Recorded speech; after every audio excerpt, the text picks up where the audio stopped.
Hello Internet, it is Thursday the 13th of August 2020.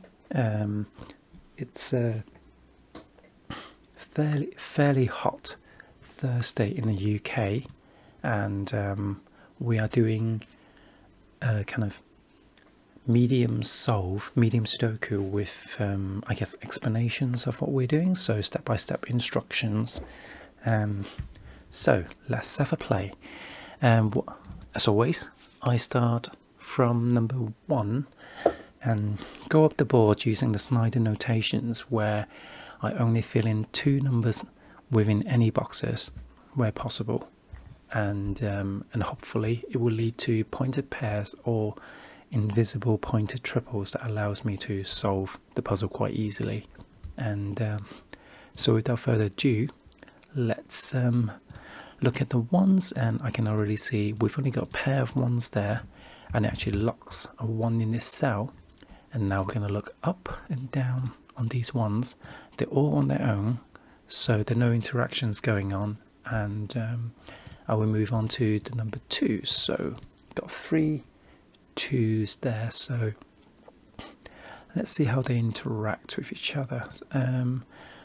So it doesn't look like they interact in any meaningful way. They all interact separately. So what I mean by separately is the 3 of them don't interact to the same box, basically. So they all interact as pairs. So these 2 interact, knocking out these 3 cells, and these 2 interacts, knocking out these 4 cells. Pardon me. Although actually, these 2 cells interact, knocking out these 4 cells, and it gives me a pointed pair. So now I can pretend that there's a 2 on this row already, because I know the 2 on this row has to be in these 2 cells, and therefore in this box that 2 knocks out that cell, so the 2 must be in these 2 locations. And I think that's all the 2s that we can pencil mark in for now. Let's move on to 3s. So 3 is what we call a weak number or weak digit, because there's only 1 of it. We could potentially find a weaker digit if it doesn't exist on the board yet at the start, but for now we consider it a weak digit, and it can only interact with the rows and columns, well, with the boxes above and across and below, in such a way that you're only hoping to get I guess, unless like these 2 cells are locked as well, which will give us a 3. There's no way we can really find a solve, but there are potentials still for pencil markings. So if this cell has been taken up, then it gives us a pair of 3s, pointed 3s, meaning the 3s would have been locked in those cells. But that's not what we've got. So let's move on to 4s. 4s are looking quite strong. We've got 5 of them, and these 2 4s, these 3 4s all interact with the same box, and actually locks the 4 in this cell, because these 2 columns are taken by these 2 4s, and that 4 locks the top row, leaving me with a 4 down here. So now when I look at these 2 4s across and that 4 in this column, it locks the 4s in those positions, giving us what's called in this case a 2-4 pair. I don't know if there's some sort of generic terminologies for it, but I like it when they are pairs, because basically within the same row and within the same box, the 2s and 4s are locked into place, essentially taking them out of play, so to speak. And sometimes you find it allows you to solve a naked digit, but we can't at the moment, so let's move on then. So these 2 4s look down here against that 4, giving us another pair there. These 2 4s interact, locking out these 3 cells, but it leaves us 3 possible cells left. So we don't do the pencil marking in, because we're only looking for 2s in the slider notation. If we can pencil mark in 2 possibilities, we do that and see what other interactions it does on the board. But if there are more than 2, we'll leave it alone for now. So let's move on to 5s, because I think I have done all the possible pencil markings for 4s already. So that 5 looks across over here with these two 5s, locks another 5 up there, and now interacts backwards on the original 5, giving me another pair of 5s over there. So I think that's all the 5s that's all I can do with the 5s. So what about 6s? I've got 2 6s, so they're lined up vertically with in terms of the boxes, locking 3 possible 6s in there. So we'll leave that alone for now. They don't on their own interact horizontally in any meaningful way, so let's move on to 7s. So I've got a pair of 7s up there because of these 2 7s, and I've got another pair of 7s because of these 2 interacting. So here's an example of a lone digit interacting with a box in such a way that gives us a number, because that 7 locks these 3 cells, so the 7 has to be there. And now these 2 7s interact with that box, locking the 7 up here. So that's looking good, and now the 7 sees this pencil marking of 7, so we can eliminate it. And the great thing about Snyder notation is when you eliminate one number, one pencil marking within a box, you know the other one has to be correct. So we can actually fill that in, and now look backwards and pair using these 2 7s. I can lock myself in on another 7, which in turn sees that 7 pencil mark, giving us another 7. So now we're left with 1 7 in this position, because these 2 7s lock out these 2 rows, and these 2 7s lock out these 2 columns, giving us the final 7. Now before I move on to 8, there's something interesting happening up here. We've got 2 numbers left in the entire row. That means they have to be 1 or 2 numbers. So if we go about it the long way, we can look at what is missing at the moment. Well, we're missing a 1 and a 3, so we could potentially pencil mark in the 1s and the 3s. Alternatively, we can look down on the columns. We know we're looking for 1 and a 3. Well, we can see a 1 here. That means the 1 has to go in the other cell along the other column, basically, leaving us with the final 3. So now if we're disciplined, we will continue on with the 8 and do more pencil markings. But now that we've unlocked the 1 and 3, why don't we just sneakily have a sneak peek at any other pencil markings or solid numbers that we can actually confirm. These 2 ones interact, but they leave us 3 possible locations, but that 3 and that 3 interacts, actually giving us another pencil marking. So let's put that in. So now let's move on to 8. So 8 interacts with this box in such a way that it gives us a pencil marking on its own, and that's great because it can point that way as well. So now we can look at the boxes above or below and see if there are any other interactions going on. Unfortunately, we're left with 3 possible 8s in this box, so we can't do any more pencil marking in. And in fact, these are the only 2 8s on here on this on the board, so they don't give us anything else. So let's move on to 9s. With 9s, so these 2, actually we've got 3 9s, but let's look at them anyway. So these 3 9s block out these 5 cells, but we can ignore this cell anyway because we've already locked it in as a pair with the 2 and the 4, which is quite visible with the Snyder notation. This may be a lot harder to see if we do all the pencil markings in, and I'll show you that later actually with by turning on auto candidates. But basically, since these 2 cells are locked in as a 2 or 4 with the 2-4 pair, they're basically out of play. And what that means is when we look down, when we lock out these 5 cells with the 9, that cell is the only remaining cell that is in play. So that has to be a 9, because the 9 we know cannot go into either of these squares, either of these cells even. So that's the use of when you find any pairs or triples or even quadruples in extreme cases. Now we've got ourselves these two 9s interacting, giving us another 9. And now these two 9s interact, giving us another pair of 9s down here because of this 9 locking out this cell. So that 9 now, well, technically these two 9s, but we can kind of ignore this row anyway. So this 9 interacts with this square, giving us another 9, and it gives us another pair, and this time it's a 3-9 pair, although actually there's already the 9 here, so that can't be a 9. So the 9 and the 3 is resolved. Now what I mean by being resolved is when I fill in this 9, it basically knocks out the pencil marking 3, meaning the only remaining 3 pencil mark in this box has to be whatever the 3, well, it has to be a 3 basically. So it resolves the 3, and now the 9 knocks out that pencil marking, and the remaining 9 has to be true. So that's all the 9's done.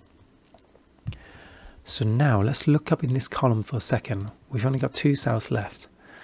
We can see an 8 here, so we know there's at least an 8, unless I've missed something. I've missed erasing my pencil marking, which can happen, but I can't see any 8s on this column, but I can see an 8 in one of the rows that is still where the empty cells are. So it's safe to say that has to be the 8, and whatever remaining, which is a 6, has to go in there.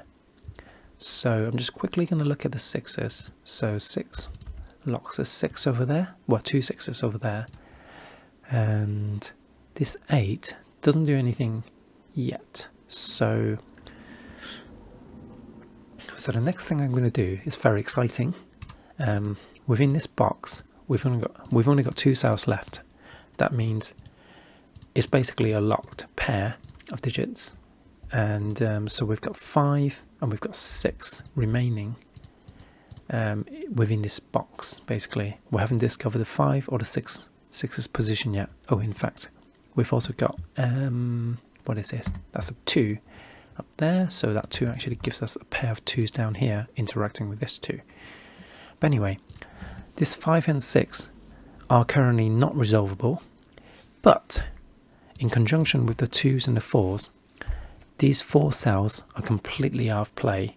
We can't put any other digits in these 4 cells, which means on this row we've only got one unresolved cell, not unresolved, but we've only got one cell that's in play basically. So whatever number is not available on this row has to be in here, and that's a 3.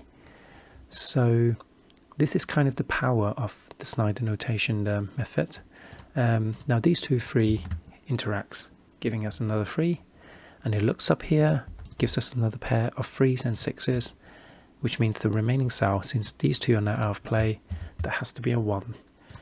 And that 1 now gives us a pair, and they are 5 and 3. Well, we can see a 3 down here, so the 3 has to go in the other cell, and the 5 goes there. And now we've got 3 cells left in this box. So one thing we can do is, well, we know it's a set of triple, and we can see a 1 down here, so 1 has to go in there. There's a 2 down here, so 2 has to go in here. And finally we're left with an 8, but we can't see an 8 yet, so we're going to leave that alone. Now on this row, we've got another pair here. So they are 8 and, what is it, 6. Well, actually we've got 6 down here, so they're actually resolved. And now that means the 8s are up there. But more importantly, within this box, we've got 2 cells out of play. Out of the 3, they're out of play. So whatever remains has to be in here, and that's the 5. So the 5 looks down here in conjunction with that 5, locking out these 3 cells. And we've got 5 up here, locking out that cell as well. So that's another 5 resolved, giving us another pair of 5's. What else can we do? We've got 3 cells left in this column. Well, if the pencil markings are correct, we've actually got 3 possible digits in there, 2, 4 and 8. So what I like to do is look down, well, basically at the only cell that's not been pencil marked in, and actually look across, in this case, if I was evaluating a row, I'll be looking up and down, but I'm evaluating a column, so I'll be looking horizontally to see, well, can I see any of the 2, 3, 2, 4, and 8 on this row? I can see a 2.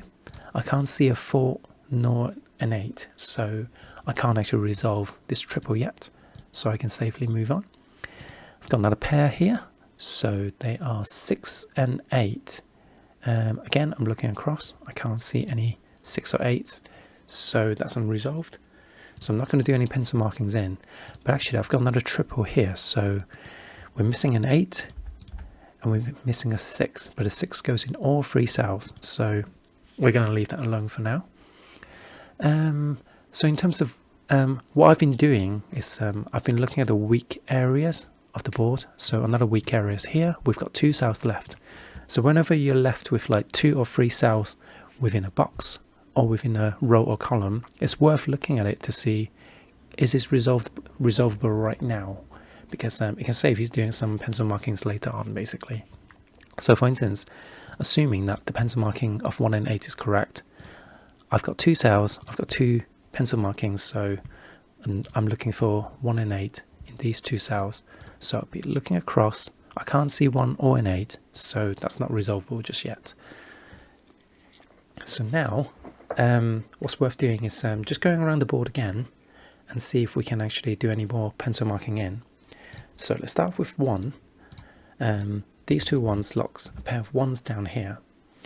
Now this has an interesting effect, and you get more accustomed to seeing it in the future, but in fact there's another way I could have resolved the next one, basically.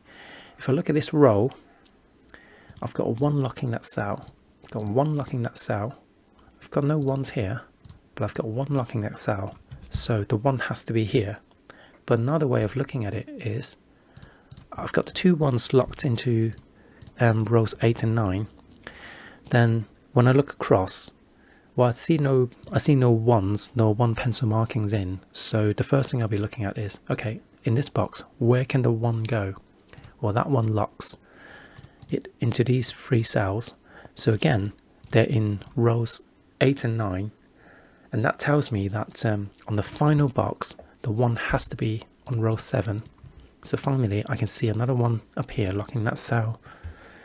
That basically indicates the 1 has to be locked in here. So that 1 has created another weak area for us, which is a triple over here. So we've got 4 and 5 pencil marked in, but actually, turns out we've not been very good with our pencil markings. Oh, hang on. No, I think I just accidentally put the 5 in there.